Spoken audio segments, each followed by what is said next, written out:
Shalom, good evening. This is TV7 Israel News, broadcast to you from Jerusalem. And in today's top stories, Israel sustains heavy losses as the war against the Islamist Hamas in the Gaza Strip persists.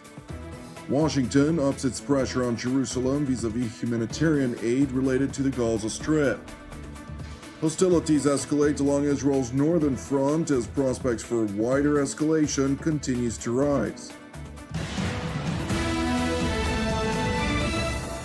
Israel paid a heavy price in its multi-front war as it unyieldingly persists with determination to deepen its tactical achievements versus the Islamist Hamas in the Gaza Strip.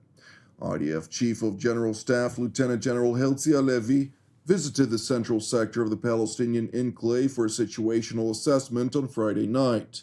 While discussing the fight with commanders of Division 99, General Halevi urged the forces to remain vigilant by maintaining a heightened level of preparedness to confront any threat as the fighting in the terror-plagued territory persists. Regrettably, the following day in the Rafah sector, an Engineering Corps Armored Personnel Carrier, or APC, which according to an initial investigation had its door evidently open during transit, sustained a direct hit by an RPG, claiming the lives of 8 IDF soldiers. Subsequently, merely several hours later in the central Gaza Strip, at least 2 reserve soldiers of the 99th Division were also regrettably killed when their tank was struck by a heavily loaded, improvised explosive device. Consequently, Jerusalem's top defense official, Defense Minister Yoav Gallant, traveled to Rafah to receive a first account on both deadly incidents. כאן בגבול רפיח, באתי על מנת לבחון מקרוב את האירועים הקשים שהיו אתמול, בהם איבדנו 11 לוחמים, 8 מהם כאן בגזרה הזו במרחב רפיח. אנחנו מקפידים לשלוח לוחמים רק למשימות ראויות. המשימות האלה קשות, לצערנו הרב יש גם מחירים מאוד מאוד כבדים. זה קרב של נחישות, קרב של התמדה, ואנחנו חייבים להמשיך ולהביא לכך שאנחנו מכריעים את האויב. אני רוצה להביע את הכאב והצער וההשתתפות באבלן של המשפחות ולשלוח חיזוק לכל אחת ואחד מהם. The painful price for liberty has been felt throughout the nation of Israel as this weekend's fallen have been laid to rest. In the northern Druze village of Beit Jan, Captain Wasim Mahmoud, who served as a mechanized engineering company deputy commander at the 162nd Division, received an honorable final procession before being laid to rest. הובלת בגבורה, בנחישות ומקצועיות את חייליך, היית מפקד דגול ואהוב. Separately at the military cemetery on Mount Herzl in Jerusalem, the young sister of Sergeant Moshe Zimblist eulogized her brother as many Israeli mourners attended the funeral in support of his bereaved family. The best brother ever. You are very talented and such a good builder. You have such an amazing personality. תמיד אוהב לעזור לאנשים אחרים עם חיוך על הפנים, ועשה זאת בצניעות ובענווה. תודה שהיית הכי טוב בעולם ותמיד תהיה איתי בלב. As the other funerals were held throughout the country, in Jerusalem, Prime Minister Benjamin Netanyahu relayed his deepest sympathies to the families of the fallen. היום שילמנו מחיר קורע לב נוסף במלחמתנו הצודקת על הגנת המולדת. בצער עמוק, באבל כבד, אני מרכין ראש יחד עם כל אזרחי ישראל ומבכה את נפילתם של לוחמינו הגיבורים. סגן מפקד פלוגה בגדוד ההנדסה, סרן וסים מחמוד, וחיילים גיבורים נוספים ששמם טרם מותר לפרסום. הלב מתרסק לרסיסים לנוכח האובדן העצום. עם ישראל כולו מחבק את המשפחות היקרות בשעת יגונן הקשה. As the cost of war is heavy to bear, the Prime Minister asserted the need to remember the reason of why Israel is fighting.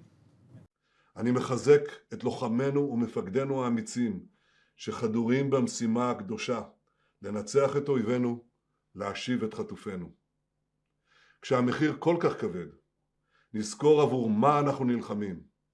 אנו נלחמים כדי להבטיח את קיומנו ועתידנו.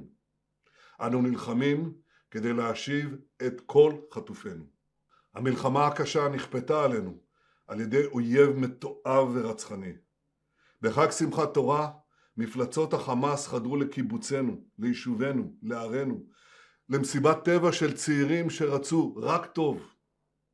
הם שחטו ואנסו, ערפו ושרפו, ביטרו וחטפו את אחינו ואחיותינו, תינוקות, ילדים, נשים, גברים, צעירים וקשישים. לאויב המפלצתי הזה אין שום כוונה לעצור כאן. יחד עם שאר חלקי ציר הרשע של איראן, הוא ימשיך לנסות להשמידנו. אם אנחנו לא נעצור אותו, הוא לא יעצור. ולכן אין תחליף לניצחון. While both international and domestic pressure is seemingly mounting, Premier Netanyahu reiterated the need for long fortitude and to remember the goals of the war at hand. אזרחי ישראל היקרים, אל תיתנו לאיש להסיט אתכם מהעובדה הפשוטה והברורה. על אף המחיר הכבד והמטלטל, עלינו לדבוק במטרות המלחמה. השמדת היכולות הצבאיות והשלטוניות של חמאס, השבת כל חטופינו, וידאו שעזה לא תהווה עוד איום על ישראל, והשבת תושבינו בבטחה לבתיהם, הן בצפון והן בדרום. אנחנו בעיצומה של מלחמה קשה מאוד. המלחמה מתנהלת בכמה חזיתות, כולל בחזית הבינלאומית. נכונים לנו עוד אתגרים רבים, ודווקא בעת הזאת, אנחנו נדרשים לתעצומות הנפש העצורות בעמנו, שבזכותן גברנו על כל אויבינו. כך יהיה גם הפעם. עת צרה היא ליעקב, וממנה יבשה. It is important to know that Washington has evidently doubled down on its pressure on Jerusalem, particularly regarding humanitarian measures vis-à-vis the Gaza Strip. The degree of this pressure has been made public when an influencer on the Chinese-controlled TikTok platform asked President Joe Biden to elaborate on what he is doing regarding the humanitarian plight of the residents of the Gaza Strip. I have made very clear to the Israelis what they have to do in the near term. If they don't, what's going to happen? Meanwhile, the IDF announced that it would suspend daytime military operations in the vicinity of a humanitarian corridor in the southern Gaza Strip to essentially help facilitate the flow of additional aid into the enclave. TV7, however, could not immediately corroborate whether President Biden's leveled threat to Jerusalem was the cause of the referred-to tactical pause. Turning to northern Israel, where the IDF is gearing up to confront Hezbollah as the Iranian proxy has escalated the so-called low-intensity war in recent weeks. The Hezbollah terror organization in Lebanon has been escalating its attacks against Israel.